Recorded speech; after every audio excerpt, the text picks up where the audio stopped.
Everyone, welcome to Tejas career academy. Guys, आज है 2 नवंबर और आज हम देखेंगे इंपॉर्टेंट करंट अफेयर के क्वेश्चंस को। लेकिन आगे बढ़ने से पहले मैं आपको बताना चाहूंगा कि अगर आपने अभी तक चैनल को सब्सक्राइब नहीं किया है तो चैनल को सब्सक्राइब करें, वीडियो को लाइक शेयर जरूर करें।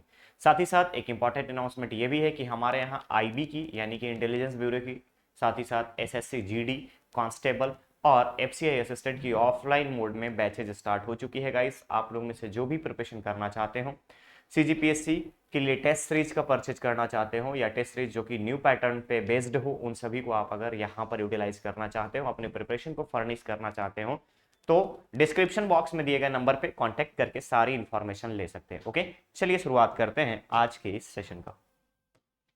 सबसे पहले हम देखेंगे, जैसा कि आप सभी को पता होगा कि हमारा 1 नवंबर को राज्योत्सव ऑलरेडी मनाया जा चुका है, शुरुआत हो चुकी है उसकी।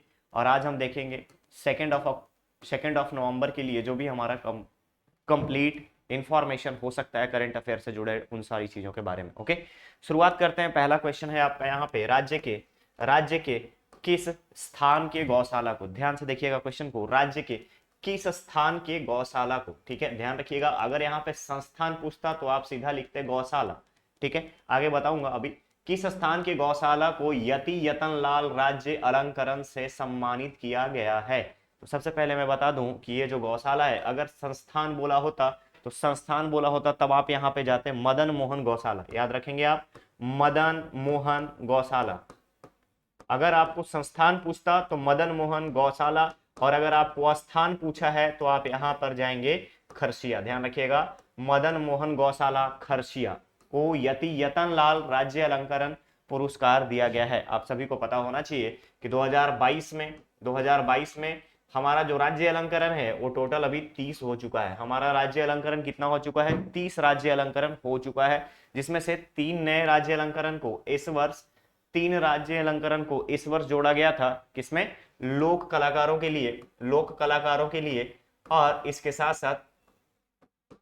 साथ 2 अलग से, एक नाट्य के लिए और दूसरा आपका पर्यावरण संरक्षण के लिए, अलग अलग यहाँ पर 2 अलग अलग आपके राज्य अलंकरण के पुरस्कार की सूची में 2 अलंकरण शामिल किए गए थे। क्लियर रहेगा? तो यहाँ पे पूछा गया था कि किस स्थान के गौशाला को यति यतन लाल राज्य अलंकरण सम्मान से सम्मानित किया गया है? तो याद रखेंगे आप, खरसिया के मदन मोहन गौशाला। करेक्ट ऑप्शन जो यहाँ पर होगा आपका होगा ए। क्लियर? आगे बढ़े दूसरे क्वेश्चन पे। क्वेश्चन है, भारत का अपना अंतरिक्ष स्टेशन किस वर्ष तक निर्मित किए जाने का लक्ष्य रखा गया है? तो गाइज मैं बता दूं कि अपना अंतरिक्ष स्पेस स्टेशन की अगर हम बात करें, इसरो के द्वारा डेवलप किया जा रहा है। और ISRO PSLV polar satellite launch vehicle के साथ साथ बड़े बड़े हैवी रॉकेट्स को लॉन्च करेगा, साथ ही साथ NG new generation launch vehicle, ठीक है, NGLV, ध्यान रखिएगा, NGLV जो हल्के, जो कम वेट वाले जो रॉकेट हैं, इन सब के प्रक्षेपण में शामिल किया जाएगा NGLV। और इसका टारगेट रखा गया है वर्ष 2035 का, ध्यान रखिएगा, वर्ष 2035 का इसका टारगेट रखा गया है NGLV का। तो करेक्ट ऑप्शन क्या बनेगा यहाँ पर आपका? 2035 तक इंडिया का अपना एक स्पेस स्टेशन होगा। क्लियर? चलिए, क्वेश्चन है, राज्य के सभी 5 वर्ष के बच्चों का आधार कार्ड बनाने हेतु किस योजना के तहत टोल फ्री नंबर 14545 जारी किया गया है? तो गाइस, यहां हम बता दें आपको कि जितने भी 5 वर्ष से कम उम्र के जो बच्चे हैं, उनको घर पर 5 वर्ष से कम उम्र के जो बच्चे हैं, उनको घर पर ही आधार बनाने की सुविधा प्रोवाइड करने के लिए मुख्यमंत्री जी ने मुख्यमंत्री मितान योजना के तहत टोल फ्री नंबर जारी किया है। अगर आपके घर में कोई 5 ईयर से कम का बच्चा है तो आपको कहीं पे चॉइस सेंटर जाने की रिक्वायरमेंट नहीं है, या अदर कोई ऑथराइज्ड कस्टमर सर्विस सेंटर जाने की, ग्राहक सेवा केंद्र जाने की जरूरत नहीं है। उसके लिए आप यहाँ पे डायरेक्टली 14545 पे कॉल करेंगे, वहां से ऑथराइज्ड पर्सन डायरेक्ट आपके घर पे आएगा और आधार कार्ड बनाकर जाएगा। क्लियर रहेगा? मुख्यमंत्री मितान योजना के तहत इस टोल फ्री नंबर को जारी किया गया है। तो करेक्ट ऑप्शन यहां पर बन जाएगा आपका सी। ठीक है, चलिए आगे बढ़ते हैं नेक्स्ट क्वेश्चन पे। क्वेश्चन है, विश्व के सबसे ऊंची शिव प्रतिमा का लोकार्पण भारत के किस राज्य में किया गया है? विश्व की सबसे ऊंची शिव प्रतिमा का लोकार्पण भारत के किस राज्य में किया गया है?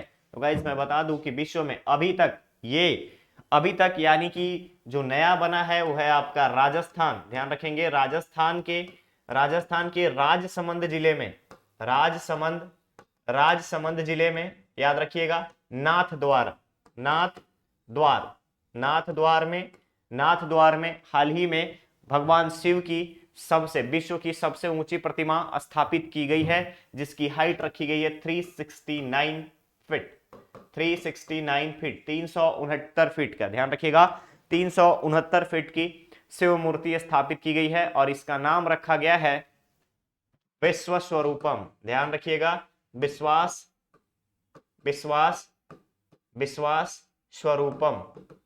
स्वरूपम याद रखेंगे आप। इस प्रतिमा का नाम रखा गया है विश्वास स्वरूपम। ठीक है, विश्वास स्वरूपम क्लियर रहेगा। विश्व की सबसे ऊंची प्रतिमा शिव जी की अभी राजस्थान में लगाई गई है, लोकार्पण किया गया है। आप सभी लोग जानते होंगे मुरारी बापू जो कि एक राम कथा वाचक हैं, उनके द्वारा हाल ही में राजस्थान के राजसमंद जिले के नाथ द्वारा में इसकी स्थापना की गई है। इसके पहले अगर हम आपसे बात करें तो सबसे पहला जो था वो आपका नेपाल में था, दूसरा जो था वो था आपका कर्नाटका में, और तीसरा जो था वो आपका आदि योगी, ठीक है, आदि योगी कोयम्बटूर तमिलनाडु, आदि योगी, और चौथा जो था वो था आपका मॉरिशस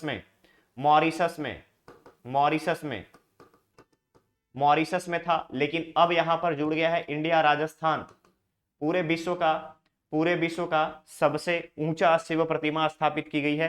करेक्ट ऑप्शन बनेगा डी, करेक्ट ऑप्शन बनेगा यहां पर आपका डी। आगे बढ़े, चलिए क्वेश्चन है, देश की अपनी डिजिटल, ध्यान से देखिएगा, देश की अपनी डिजिटल मुद्रा ई रूपी के पायलट प्रोजेक्ट में कुल कितने बैंकों को शामिल किया गया है?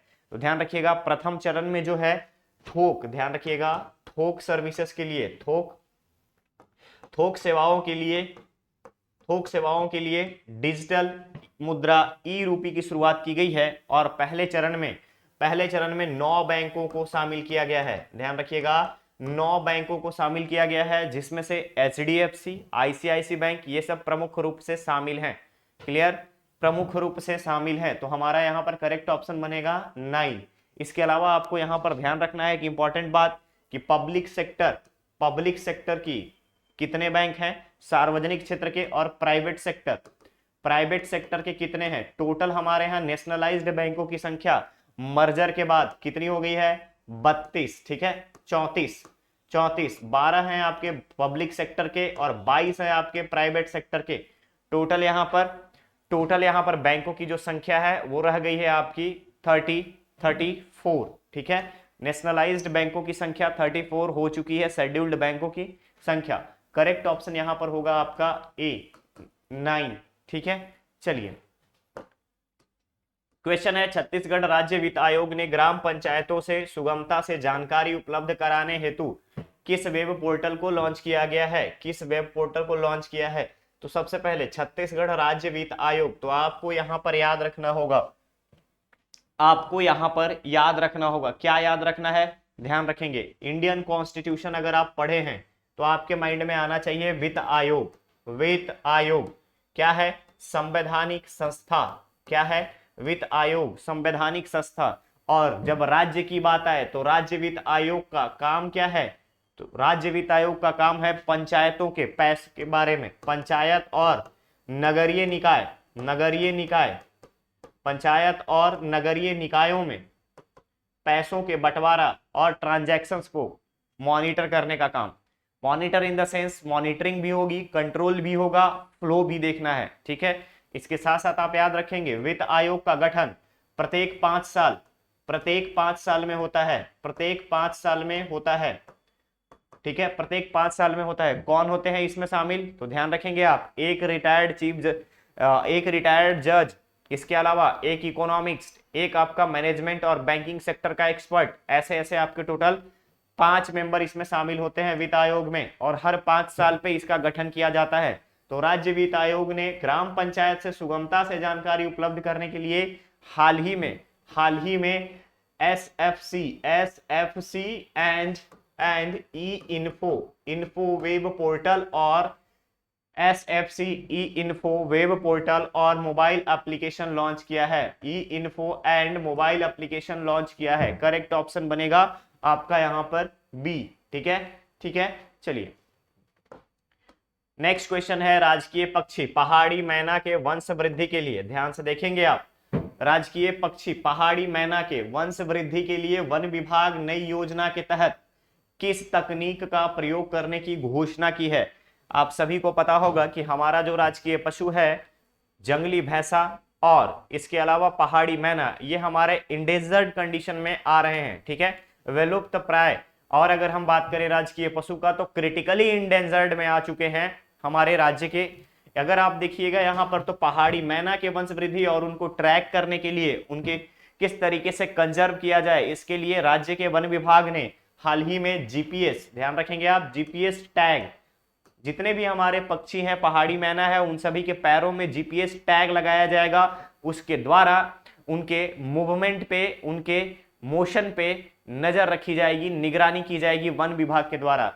तो जीपीएस टैग को यूज किया जाएगा पहाड़ी मैना को ट्रैक करने के लिए। साथ ही साथ पहाड़ी मैना कहां जा रही हैं, क्या रीजन है, उनका शिकार हो रहा है या कोई और वजह है, क्लाइमेटिक कंडीशंस है, इन सब पे निगरानी रखी जाएगी। तो करेक्ट ऑप्शन बनेगा यहां पर आपका सी। आगे बढ़ते हैं दूसरे क्वेश्चन पे। क्वेश्चन है, पिछले 22 वर्षों में राज्य के दलहनी फसलों में कितने प्रतिशत की वृद्धि हुई गई है? कितने प्रतिशत की वृद्धि हुई है, ध्यान रखेंगे, कितने प्रतिशत की वृद्धि हुई है। इसका मतलब यह है कि पिछले 22 वर्षों में हमारे राज्य में दलहन फसल की उपज में कितनी प्रतिशत की वृद्धि हुई। तो गाइस याद रखना है आपको कि पिछले 22 वर्षों में यानी 2000 से लेकर के 2022 तक कुल दलहन फसलों में हमारे यहाँ 26% की वृद्धि हुई है।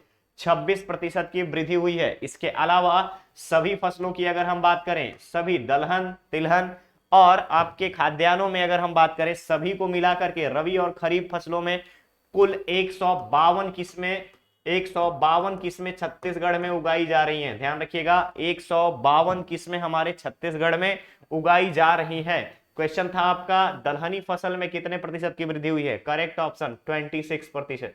ठीक है, 26%, करेक्ट ऑप्शन डी। क्लियर, आगे बढ़े नेक्स्ट क्वेश्चन पे। क्वेश्चन है, विश्व के किस टूर्नामेंट में भारतीय जोड़ी ने दूसरी बार स्वर्ण पदक जीता है? तो सबसे पहले जानना जरूरी होगा कि विश्व के सबसे पुराने अगर हम बात करें तो यहां पे है 114 साल पुराना। ध्यान रखिएगा, 114 साल पहले स्टार्ट हुआ था। नाम है इसका फ्रेंच ओपन बैडमिंटन। ध्यान रखिएगा, फ्रेंच ओपन बैडमिंटन में भारत इतने दिनों में दूसरी बार स्वर्ण पदक जीता है, गोल्ड मेडल जीता है इंडिया। इसमें जोड़ी थी मेंस डबल्स की अगर हम बात करें तो यहां पर ध्यान रखिएगा, पुरुष डबल्स में अगर हम बात करें तो इंडिविजुअल्स को छोड़ करके डबल्स की श्रेणी में पहला एक चीज नाम रखेंगे आप याद, साईं राज रैंकी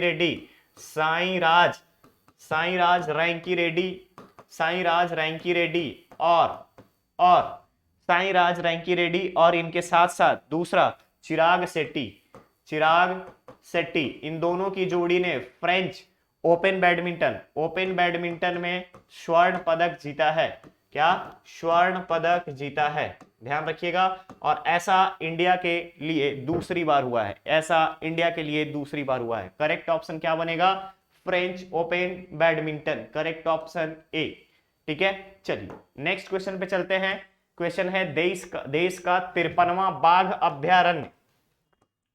बाघ अभ्यारण्य किस राज्य में स्थापित किया गया है? ध्यान से देखिए, देश का 53वां बाघ अभ्यारण्य किस राज्य में स्थापित किया गया है? सबसे पहले ध्यान रखने वाली बात, 53वां टाइगर रिजर्व, ठीक है, टाइगर रिजर्व ये कहां पे है? गुरु घासीदास कोरिया राज्य में, कोरिया। ठीक है, लेकिन पूछा गया है 53वां अभयारण्य सेंचुरी, टाइगर सेंचुरी की बात हो रही है, ध्यान से रखिएगा, सेंचुरी की बात की जा रही है। तो यहां पर टाइगर सेंचुरी जो है 53वां टाइगर सेंचुरी, टाइगर अभयारण्य कहां लगाया गया है? उत्तर प्रदेश में, याद रखिएगा उत्तर प्रदेश में, उत्तर प्रदेश के चित्रकूट जिले के रानीपुर में, रानीपुर, चित्रकूट जिले के रानीपुर। अब एक इंपॉर्टेंट चीज, उत्तर प्रदेश में दुधवा, ध्यान रखेंगे, दुधवा, पीलीभीत, अमनगढ़, के बाद, इन तीनों के बाद रानीपुर चित्रकूट चौथे नंबर का अभयारण्य बन गया है, फोर्थ नंबर का अभयारण्य बन गया है। ठीक है, फोर्थ नंबर का अभयारण्य बन गया है। और ये सब के सब जो हैं कहां पे हैं? उत्तर प्रदेश में, यूपी में। क्लियर रहेगा। तो करेक्ट ऑप्शन क्या बनेगा यहां पर आपका? उत्तर प्रदेश। ठीक है, ये था आज का सेशन। अब बारी आपके स्टूडेंट धर्मा की, जहां पे आप क्वेश्चंस का आंसर देंगे कमेंट बॉक्स में। क्वेश्चन है, देश का सबसे बड़ा व्यवस्थित छठ घाट राज्य के किस जिले में उपस्थित है? ध्यान से देखेंगे, हाल ही में छठ पूजा समाप्त हुआ है।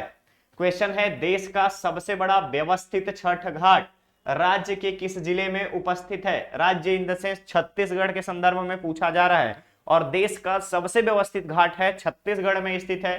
कहां पे है? इसका आंसर आपको कमेंट बॉक्स में कमेंट करके बताना है। ठीक है, कमेंट करके कमेंट बॉक्स में बताना है। ओके, चलिए मिलते हैं बहुत ही जल्द हम लोग नेक्स्ट और नए एपिसोड में। बने रहिए तेजस कैरियर एकेडमी के साथ। चैनल को सब्सक्राइब करें, वीडियो को लाइक शेयर जरूर करें। साथ ही साथ गाइस, ऑफलाइन मोड में क्लासेस हमारे यहाँ स्टार्ट हो चुकी है। शिक्षक भर्ती की हो या फिर आपका एसएससी जीडी का हो, कांस्टेबल का हो, एसएससी सीएचएसएल भी आने वाला है बहुत जल्द। इसके साथ साथ एसएससी में अगर हम आपसे बात करें तो scientific assistant, FCI food corporation of India assistant, इन सभी पोस्ट के लिए आपका ऑफलाइन मोड में क्लासेस स्टार्ट हो चुकी हैं। अगर आप लोगों का यहाँ पे प्रिपरेशन करना है एक अच्छे से फर्दर चेंज्ड पैटर्न के आधार पर, तो आप हमें डिस्क्रिप्शन बॉक्स में दिए गए नंबर पे कॉल करके कांटेक्ट कर सकते हैं। Okay, thank you so much.